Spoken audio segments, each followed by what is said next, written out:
Municipal ఎలక్షన్స్లలో public ఎట్లా divert చేయాలా, వీళ్ళు ఈ పనులు పెడితే తిరగాలని ఒకటి. అన్నిటికన్నా ముఖ్యంగా ఏంటంటే బొగ్గు స్కామ్ నడుస్తుంది, జనంలోకి వెళ్ళిపోయింది. అక్కడ కేంద్ర మంత్రి కిషన్ రెడ్డి గారు ఆయన భుజాలు దౌరుకుంటున్నాడు. ఆయన నాదేం తప్పు లేదు, అసలు నాకు తెలియలేదు అని చెప్తున్నాడు. కాంగ్రెస్ బీజేపీ రెండు ఆడుతున్నట్టు డ్రామాలు ఇవన్నీ కూడా. టీఆర్ఎస్ని ఎదుర్కోలేక ఏం చేస్తున్నాయంటే రోజుకు కొత్తవి.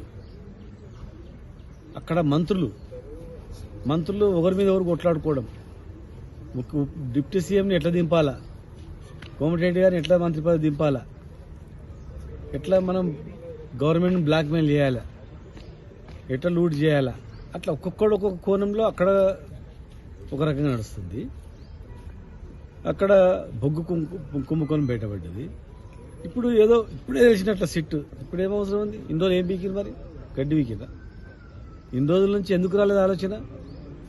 2 సంవత్సరాలు దాటిపోయిన తర్వాత ఇప్పుడు సిట్టు నోటీసులు గుర్తొచ్చినాయి. ఏమి అడుగుతుంది సిట్? ఏమన్నా ఏమి కొత్త కనుక్కునుందా?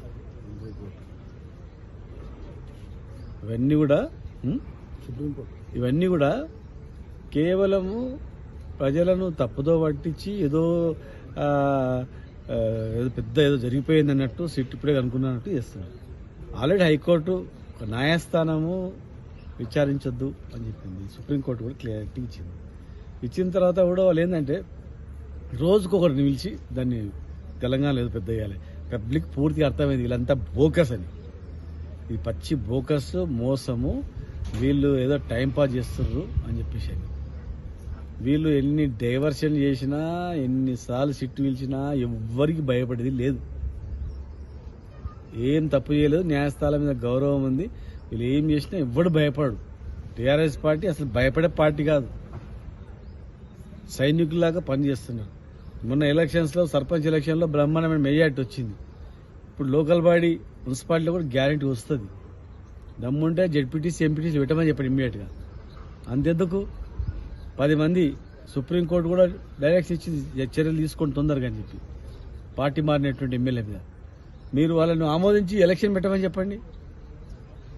ఎందుకు అంత భయం?